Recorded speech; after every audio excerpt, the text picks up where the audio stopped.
Hey, welcome back. This is Trevor Crow on Trevor and Friends, and sitting next to me is Ryan Fazio. He is our state senator, District 36, ranking member of Energy and Finance. Nice to see you, Ryan. Ryan did beat me by 89 votes. By a hair. A hair. Closest election in our district's history, probably. Really? I didn't even look that up. That's interesting. I didn't either, but I am assuming. Yeah. All right, let's jump right in because just as Ryan walked in, I'm like, OMG, Spain. Did anybody read about Spain yesterday? What happened to their grid? Do you have a little bit of background on that? So Spain and Portugal, the Iberian Peninsula, experienced a blackout yesterday. It's in April, obviously, so not a period of time you would expect the grid to be stressed. That's a really bad sign. I mean, the European continent experiencing a total outage. Catastrophic. Exactly. And it supposedly could have been even worse. So we take a lot for granted when we turn the lights on, when we turn the AC and heat on. We shouldn't take things for granted. And given that there's going to be so much stress on energy grids in the Western world over the coming decade or two with the energy transition, we have to be very cognizant not just of cost, but also the reliability of the grid, because people's lives actually are at stake. In that scenario. Absolutely. So pretty much their major things went down. There was no communications, transportation, etc. So just keeping that, in mind, and Ryan's been really working on a bipartisan level, which is great, around our energy grid and trying to build it up and make it capable of handling AI, right? We need data centers. And I was talking to somebody recently, like, Connecticut is so far behind the rest of us, or the U.S., because it's so costly to have energy data centers here. So give us a couple ideas. What are we going to do? How are we going to solve? What's up? So I think there's a few different problems that we need to solve in energy, and this is commonly talked about in energy. First is cost, and that's, I think, top of mind for a lot of people in Connecticut, because we have the third highest electric rates in the country. If you can't afford it, not only can you not afford to live in Connecticut if your income's stressed, middle or lower income, but people can't afford to create jobs if they're companies, businesses, investors. So expensive. Especially manufacturing and industrial jobs. So those good blue collar jobs, we can't afford to create them. We also need reliability. You cannot have situations like happened in Spain and Portugal. And guess what? California has been experiencing some rolling blackouts just in the past year or two. That's not acceptable, not just from a public safety standpoint, but also from an economic standpoint. And you talked about the need for AI and data centers. I think that brings us into the second part of the equation we worry about, which is reliability, because there's going to be a growth in demand that we're already experiencing. But the last few decades across the US, there hasn't been much growth in electric demand. And so now we are experiencing the demand from data centers rising, from electric vehicles, and from the change to electric heat.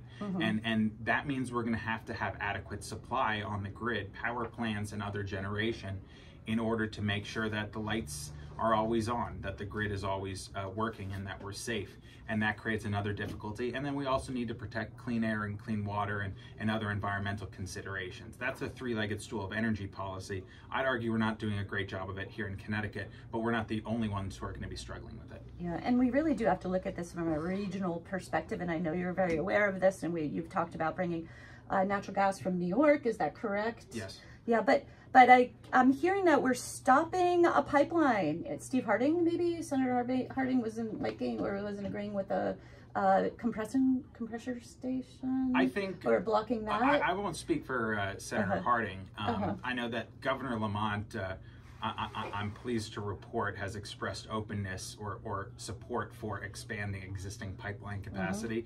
There's three kind of major proposed pipeline projects, or theoretical pipeline projects that could secure our winter natural gas demand. And that would be either building a new Constitution pipeline along the Algonquin pipeline, expanding the existing Algonquin pipeline, or expanding the existing Iroquois pipeline capacity. And Governor Hochul in New York has been kind of a holdout, but she has recently expressed, she's been on both sides of the issue in the last month, which is maybe a good sign. So we'll see, but this is important because, natural gas, the increased reliance on natural gas over the last 20 years is why New England has actually experienced a 50% decrease in carbon emissions, because it switched from oil and coal because of the market to natural gas. It's still not perfect, but it is much better than oil and coal.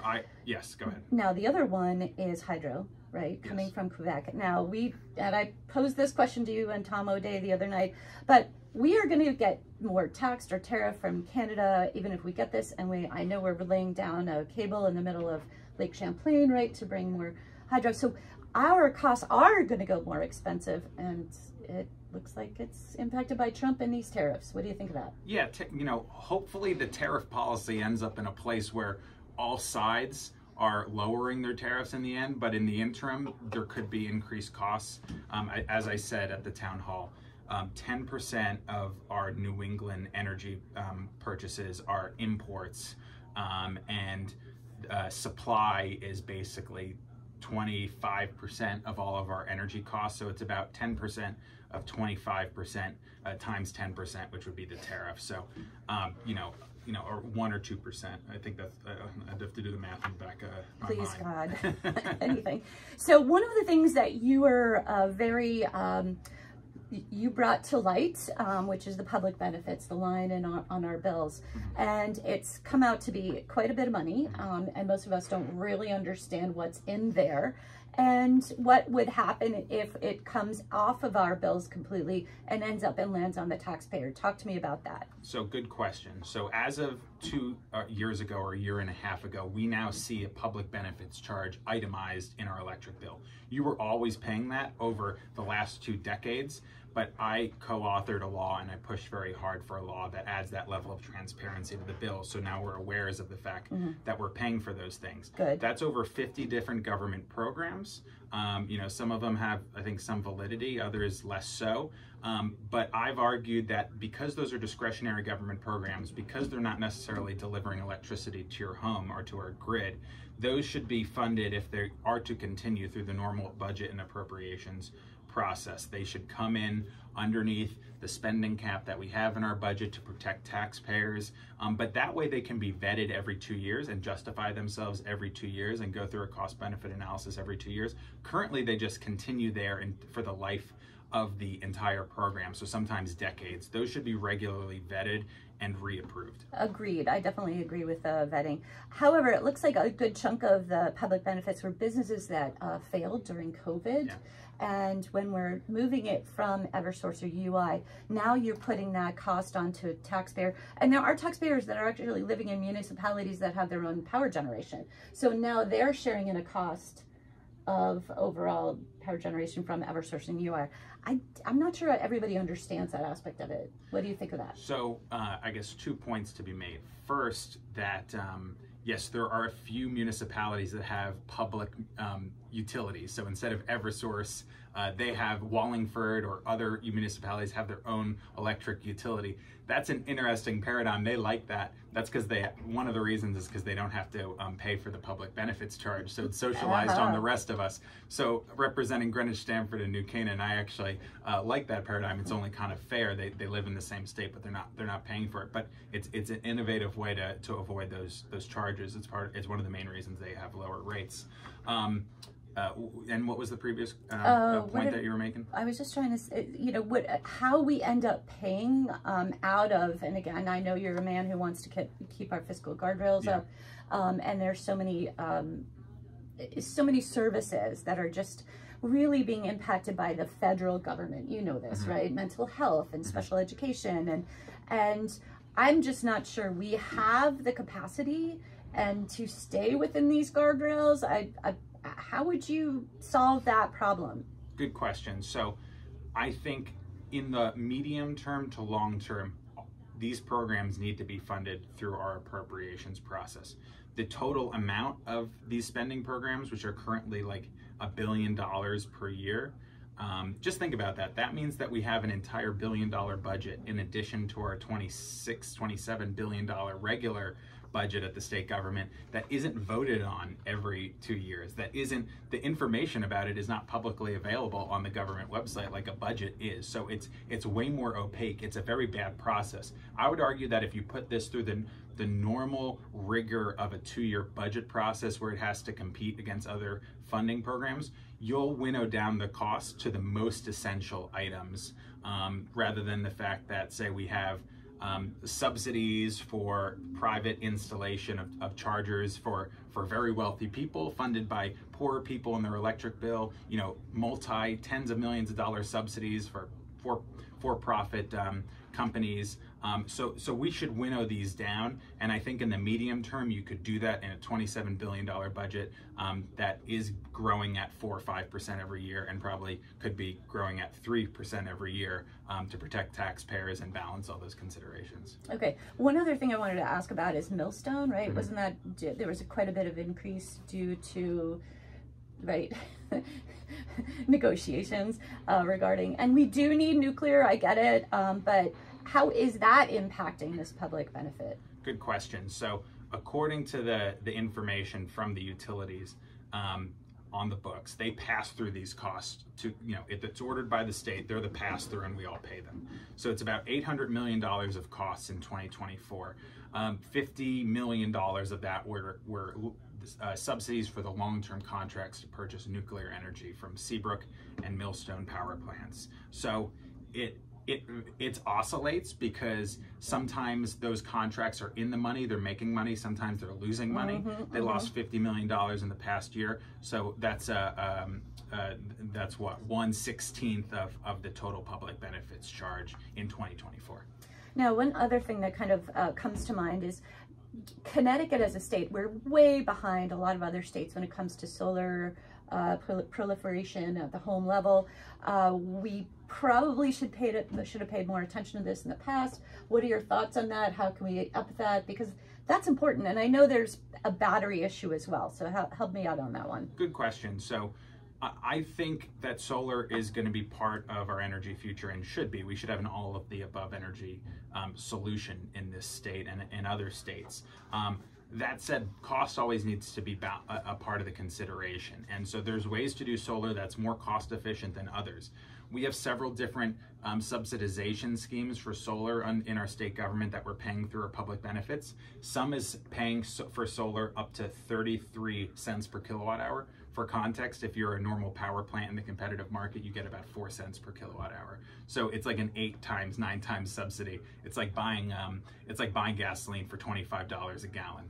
So that doesn't make sense. There's other subsidy schemes where you're paying like 8 or 9 cents, which is still higher, but I think that's more in the realm of acceptable reality. So I think we should be switching those megawatts under our state, programs more towards the more affordable type, which is more at scale than the very, very expensive type. I think that's a better solution for ratepayers while also, protecting environmental considerations. Okay, so a lot of the things that you talk about, I remember back on the campaign trail, was affordability, right? Our state is extremely expensive on many fronts. One little tiny thing, if we lived in Nevada, not Nevada, I would say Arizona, so yeah, electric rates or energy rates are much lower, but their water rates are far higher, right? Which is, I think, something we may not always appreciate or understand as it's in the state of Connecticut. So housing costs. Right, that is the biggest driver of why we are so expensive in the state, and we have, I believe, it's a 2.5% vacancy rate. I think we're the most lived in, where we've inhabited most of our space in the state. So, how do you kind of put this together? Because I know you've been really just against a lot of building in our neighborhoods. You've been very protective, but we also know we need workforce housing. You agree? We need blue collar workers. We need the price of our energy to come down. So how are you going to show up, or will you show up differently for this issue?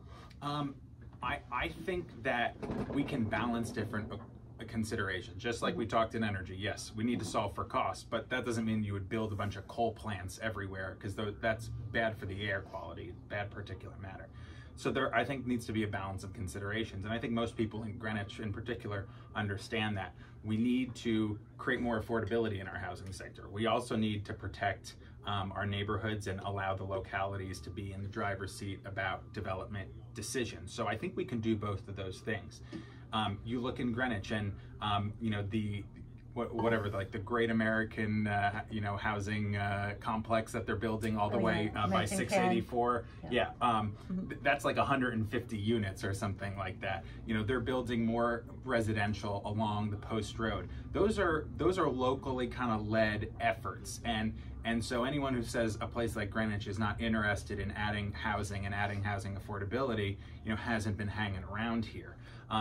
That said, I think the state policies are kind of directing the development towards kind of all or nothing, very, very dense development without local say-so, and 830G is the prime example. Whereas I think we can find solutions that, you know, reduce the pressures of that, but while also adding more middle housing. So accessory dwelling units, like kind of cottage clusters, more residential and mixed use areas. So the type of stuff we are building along the Post Road.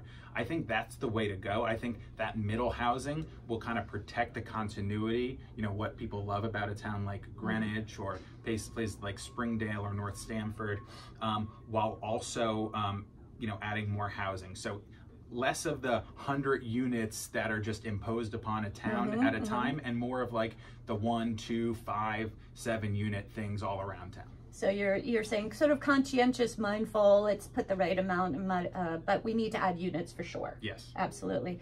Okay, so kind of rolling forward again, what makes a town important, and one of the biggest things we have here is great education. You're in fact a product of the Greenwich public school system. But don't hold that against me. And even when I was knocking on doors, people would say to me, you know, my son played baseball with Ryan, so I'm going to be voting for him. This is true. I heard it a couple times. One guy even offered me a bottle of water. He was very nice. So we are just, and I'm sure you're aware of this, our Republican-led Board of Estimate and Taxation just slashed $4.5 million out of our budget. And they're even talking about pay to play on athletics. We're an athlete. How do you feel about this, and what can you do to help? You know, listen, I don't pay attention to every single thing that's happening on the local level. So line item by line item, I don't really have the ability to comment on. I think there's a broad acceptance. We want to fund our schools and invest in our schools. You know, historically, Greenwich, you know, is like $22,000 per pupil, so it is at the higher end of the state, and the state is, I think, second highest in the entire country. So we have an amazing school system. And we have a great school system again. Very proud of it. We're very proud of it, and there's really great success stories. You know, you think of Greenwich more as a, you know, upper middle class place, but the Title I schools like Western are huge success stories showing that any kid can succeed with a great education. So we're very proud of our school system in Greenwich. I would say this, first of all, we need to get our fair share of state funding, and you know, I was proud to be supportive out of committee just this year for $9 million for Old Greenwich School, and we have bipartisan support in our delegation for more monies to renovate Old Greenwich School, like Central Middle School. Can you help this year though? Because I think this came as a huge shock to the Board of Ed, and they really are unprepared for this. And I believe what I hear is they are not actually finding places to slash. We're going to talk about now, you know, firing teachers. Yeah. So what do you think? What can you do? There are so many state mandates that impose millions of dollars of costs on our school districts. I'll give you one example that's actually totally shocking. There's something called project labor agreements that require any school construction to be done with only closed union shop labor. So that excludes about 80% of the state's construction workforce from working on these projects. According to a study out of Massachusetts, which also has this regulation, that inflates the cost of building schools 30 to 40%. That means we could rebuild Central. We could have rebuilt Central. We could rebuild or renovate Old Greenwich School for tens of millions of dollars less to reinvest in our school's operating budget. Every year I put in that proposal, and it I'm doesn't aware of pass. that. And it doesn't I know. pass. But there are so many ways that the state imposes 1,400 unfunded mandates on our municipalities, many on the schools. We should have our principals in the classroom focused on our teachers and our kids, rather than having to fill out all the paperwork, comply with all the state mandates. That adds millions of costs. So that's something that I would want to see happen yesterday. Okay, speaking of state mandates, what happened with this vote against funding of special education? Because you started yes and then you went to no. What was that? Very simple. That the first time it was within the budget. It was within the existing budget, and so it respected the budgetary guardrails that include a spending cap. The second time, so the governor vetoed that, and I don't know why he vetoed that. I voted for it, and then they came back and they actually did it around in a separate budgetary account that ignores the spending cap, ignores the budget guardrails. So they did a gimmick outside of the budget. Wait, was that part of the interest that we earned on ARPA funds? Was that part of that? That goes into the general fund, so that's not a separate consideration. That would be a nice place to go. They always, yeah, everyone up there is thinking that too. They're looking for the dollar bills on the floor. Yeah. All right, so you know what? You very rarely talk about things happening on the federal level, and Trump, and talk to me a little bit about this. I know you stay away from. You stick to local and regional politics. So what are your thoughts? Are you pleased with this tariff non-due process, et cetera, et cetera? I mean, again, it's a very difficult job that I have and that any state senator or state representative has. And so trying to cobble together a coalition of Democrats and Republicans and moderates and conservatives and progressives is very difficult. And my view has always been that I have no constitutional powers over federal issues. So talking about federal issues is only going to make my constitutional powers on the state level more difficult to carry out, because then I'm splitting coalitions that should otherwise be cooperating. Listen, whether we have a Democrat or Republican in the White House, I want that person to succeed and do well for our country from a patriotic standpoint. Hopefully, when voters go back to the ballot box in 2 years or 4 years, they get a full picture and can make an evaluation. 100 days in, it's difficult to assess, but just like any other voter, I'm hoping that whether a Democrat or Republican president, that they do well by our country. We're going to agree with things, we're going to disagree with things, but we'll see where it is in 2 years when everyone goes to the ballot box. Yeah, I love that volatility though, because you were a options trader. No, you were a commodities trader. Yeah, and those commodities markets are as volatile as any right now. So yeah, hopefully the international trade situation balances out in the end. Yeah, it's still a little scary, and I don't know if you listened to any of it, but I had a whole conversation regarding what's happening, in the larger environment, all the way down to couples and right into the bedroom. So it affects all of us on every level. So yeah, before we wrap it up, the rumors about running for maybe lieutenant governor. Really?